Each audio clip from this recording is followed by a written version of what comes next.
오늘 시간 함께 나눈 말씀 마가복음 14장 66절로부터 72절까지의 말씀 우리 한 절씩 교독하면서 읽도록 하겠습니다. 베드로는 아랫뜰에 있더니 대제사장의 여종 하나가 와서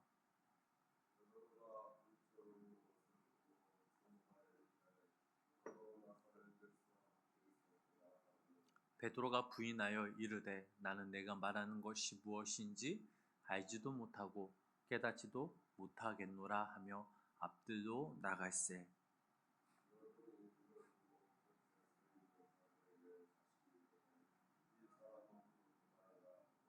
또 부인하더라. 조금 후에 곁에 서 있는 사람들이 다시 베드로에게 말하되 너도 갈릴리 사람이니 참으로 그 도당이니라.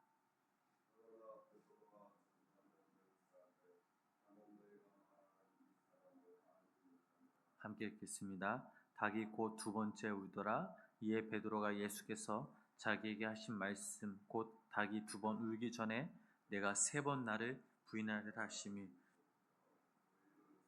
하고 울었더라. 아멘. 거룩하고 복된 주 이 새벽 하나님의 크신 은혜와 사랑이 이 성도님들 삶 가운데 함께 하시기를 주님의 이름으로 간절히 축원합니다.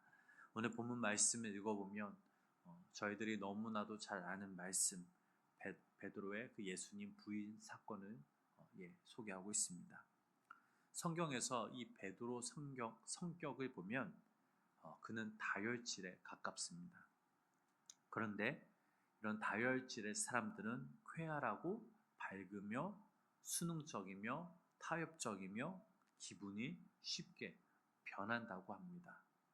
또한 굳세고 강인한 것도 있고 적극성이 있어서 어떠한 일을 추진하는데 어려워하지 않는다라고 합니다. 사복음서를 읽어보면 사도 베드로는 예수님의 이 제자들 가운데 가장 먼저 튀어나오는 그런 사람이었습니다. 차분히 생각하기보다는 먼저 말하고 먼저 행동하는 사람이었죠.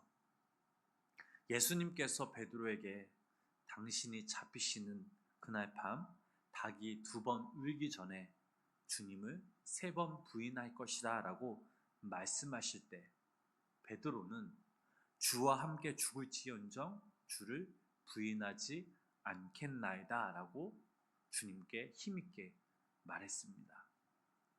그러기에 베드로는 이 예수님이 붙잡히실 때 다른 제자들처럼 처음에는 도망을 갔지만 다시 마음을 바꾸어 예수님을 멀찍이나마 따라 대제사장의 그 집까지 들어갑니다. 다른 제자들처럼 주님을 버리고 완전히 도망간 것이 아니요 그렇다고 용기 있게 끝까지 주님과 함께 한 것도 아닌 버리지도 못하고 저리지도 못하는 그런 베드로의 모습을 볼 수 있습니다. 주님을 따라갔지만 떳떳한 수제자의 모습이 아니라 자기 한 목숨을 지키고자 남들의 눈을 피해 몰래 따라가는 나약한 관망자로서의 베드로의 모습을 볼 수 있죠. 이런 식으로도 주님과의 그 약속을 지키려고 한 베드로의 모습은 단지 베드로 자신만의 모습이 아닌 주님 앞에 불투명한 신앙의 자세를 가진 우리의 모습이기도 합니다. 행여나 들키지 않을까 싶어 멀찍이 주님을 따라간 이 베드로가 대제사장의 집 아랫뜰에서 불을 쬐고 있을 때 그때 여종 하나가 다가오죠. 자, 본문 67절 말씀 우리 그 말씀 우리 함께 읽어보도록 하겠습니다. 본문 67절 말씀입니다. 베드로가 불 쬐고 있는 것을 보고 주목하여 이르되 너도 나사렛 예수와 함께 있었도다 하거늘. 자, 여종이 불을 쬐고 있는 베드로를 보고 주목하였다라는 것은 환한 불길 속에서 그만큼 베드로를 빤히 노려보았다라는 것이죠. 베드로가 쬐고 있던 이 모닥불은 따뜻했다 할지라도 베드로를 향한 이 여종의 차갑고도 날카로운 정죄의 눈길 속에서 베드로의 나약한 믿음은 주저없이 무너져 내리고 말았습니다. 계속해서 68절 말씀 읽어보도록 하겠습니다. 베드로가 부인하여 이르되 나는 내가 말하는 것이 무엇인지도 알지도 못하고 깨닫지도 못하겠노라 하며 앞들로 나갔어요. 베드로는 대제사장의 이 집에서 완전히 도망간 것이 아니라 아랫뜰에서 앞들로 피해 갑니다. 그러나 집요한 여종의 눈길을 피해 갈 수는 없었습니다. 여종이 다시 한번 베드로가 예수님과 함께한 도당이라고 사람들에게 말할 때 베드로는 두 번째로 부인을 하게 되죠. 사람이 불안해지고 긴장을 하게 되면 자기가 감추고 있는 모습들이 오히려 더 드러나기 마련입니다. 북쪽 갈릴리 출신이었던 베드로는 남쪽 유다 예루살렘 사람들과 다른 억양을 쓰고 있었습니다.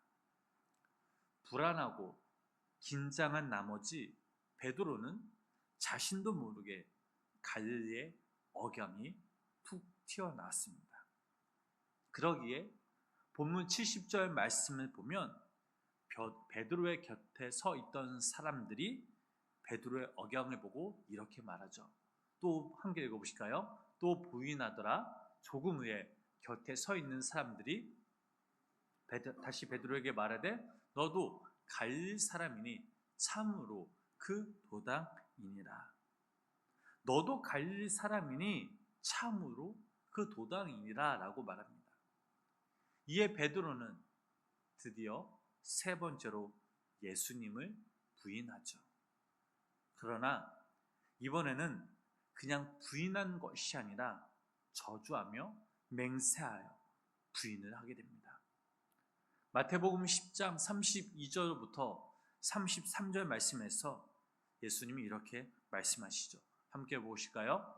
누구든지 사람 앞에서 나를 시인하면 나도 하늘에 계신 내 아버지 앞에서 그를 시인할 것이요 누구든지 사람 앞에서 나를 부인하면 나도 하늘에 계신 내 아버지 앞에서 그를 부인하리라. 베드로가 주님의 이 말씀을 기억하고 있었는지 알 수는 없지만 주님의 예고대로 저주하며 맹세하여 예수님을 세 번째 부인할 때 닭이 곧 두 번째 울다라고 72절 본문 말씀에서 증거하고 있습니다. 자, 불과 반나절만 해도 겟세마네 동산에서 예수님과 함께 있으며 주와 함께 죽을지언정 주님을 부인하지 않겠나이다라고 힘있게 말했던 이 베드로가 처참하게 무너지는 그 모습을 적나라하게 보여주고 있습니다. 닭 울음소리는 평소에 새벽을 알리며 육신의 잠을 깨우지만 베드로가 예수님을 부인하던 그날 밤에는 베드로의 잠든 영혼을 깨우는 자명종이었습니다. 잠자고 있던 베드로의 영혼을 깨우는 닭 울음소리와 함께 베드로의 통곡의 울음소리가 이어집니다. 그 말씀이 72절 말씀이죠. 우리 마지막으로 함께 읽어보도록 하겠습니다. 닭이 곧 두 번째 울더라. 이에 베드로가 예수께서 자기에게 하신 말씀 곧 닭이 두 번 울기 전에 내가 세 번 나를 부인하리라 하심이 기억되어 그 일을 생각하고 울었더라. 사실 베드로가 단지 주님의 말씀을 기억해서만 운 것이 아니었습니다. 누가복음 22장 61절 말씀을 보면 닭이 곧 울더라라는 그 그 말씀에 이어 주께서 돌이켜 베드로를 보시니 베드로가 주의 말씀이 생각나서 심히 통곡하였다라고 기록되어 있습니다. 자, 주님을 부인하던 그날 밤 베드로는 서로 다른 두 개의 눈길과 마주쳤습니다. 하나는 여종의 차갑고도 날카로운 정죄의 눈길이었습니다. 또 하나는 사람들로부터 얼굴에 침뱉음과 주먹질을 당한 예수님의 아무 말 없는 그런 눈길이었습니다. 예수님의 눈길은 베드로가 당신을 부인할 것을 미리 아셨기 때문에 정죄나 원망의 눈길이 아니었습니다. 베드로를 향한 예수님의 눈길은 베드로의 회복을 위한 영혼을 깨우는 그런 눈길이었습니다.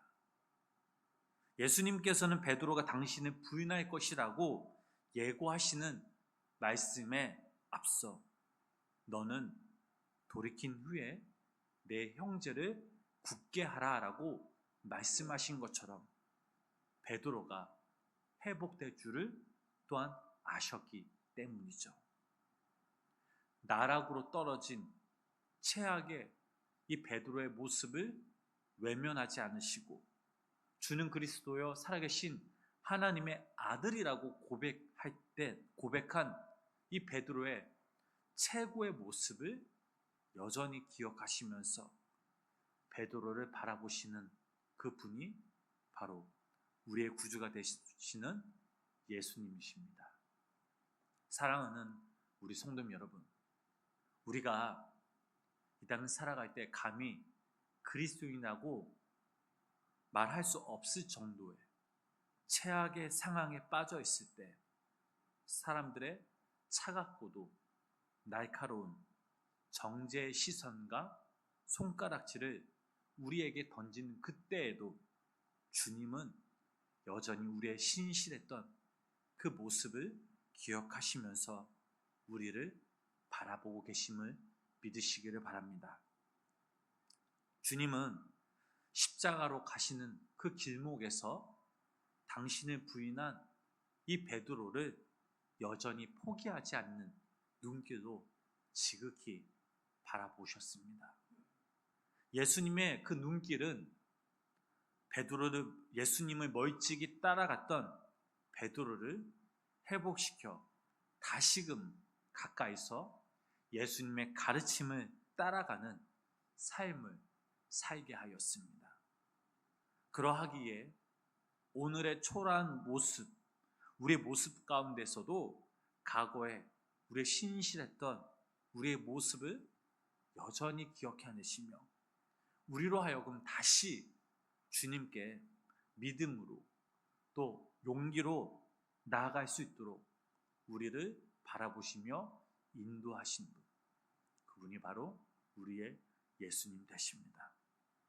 그리하여 오늘 하루 우리가 이 땅에 살아갈 때 그 주님이 우리를 여전히 사랑하시고 여전히 그 눈길로 우리를 바라보고 계신다는 그 사실을 기억하시면서 오늘 하루 우리가 이 땅에서 살아갈 때에 우리를 지극히 바라보시는 그 주님의 눈길에 힘입어 우리도 내 마음과 우리의 시선이 날마다 주님께 향해하실 때 주님의 은혜 가운데 머물며 또 날마다 주님의 그 길을 주님과 함께 믿음으로 거하시는 귀한 성도님들의 삶이 되시길 주님의 이름으로 간절히 축원합니다. 기도하겠습니다. 하나님, 우리가 가장 초라하고 보잘것없는 그 모습에 빠져 있을 때에도 우리를 외면하지 않으시고 우리를 향한 회복의 눈길로 바라보아 주시는 예수님의 그 사랑을 다시 한번 우리가 묵상하며 또 기억하며 주 앞에 나아갑니다. 십자가로 향하시는 고통과 고난의 길목에서도 여전히 베드로를 포기하지 않으시고 회복시켜 주신 것처럼 비록 우리의 신앙과 삶의 고통과 좌절에 빠져 있을 때 우리로 하여금 베드로를 향했던 그 주님의 회복의 눈길을 기억하게 하시고 다시금 일어설 수 있는 용기와 힘을 복돋아 주시길 간절히 기도하며 나아갑니다. 하나님, 오늘도 이 거룩하고 복된 주님의 날을 맞이하여서 우리 온맘 다해 주님을 찬양하게 하시고 뜨겁게 기도하게 하시고 말씀을 사모하며 이 자리에 나와 그 말씀을 들을 때 우리 마음이 우리 열어져서 그 말씀을 들을 때 아멘도 하답하게 하시고 또 이 예배를 통해서 우리 영과 우리 육이 회복되어지고 다시 한번 주 앞에 결단할 수 있는 귀한 은혜 시간 되게 하여 주시옵소서. 오늘도 이 새벽 우리 성도님들의 간절한 기도 제목들을 가지고 주 앞에 나왔습니다. 하나님께서 오늘도 이 시간 친히 우리 마음을 위로해 주시고 붙잡아 주시고 우리의 기도가 응답되지 않는다고 포기하고 절망하고 낙심한 것이 아니라 믿음과 산소망을 붙들고 주 앞에 인내와 아버지의 부르짐의 기도를 통해서 주님, 그때 우리의 기도 응답받는 놀라운 역사가 우리 삶 가운데 임하게 하여 주시옵소서. 예수님의 이름으로 간절히 기도드렸습니다. 아멘.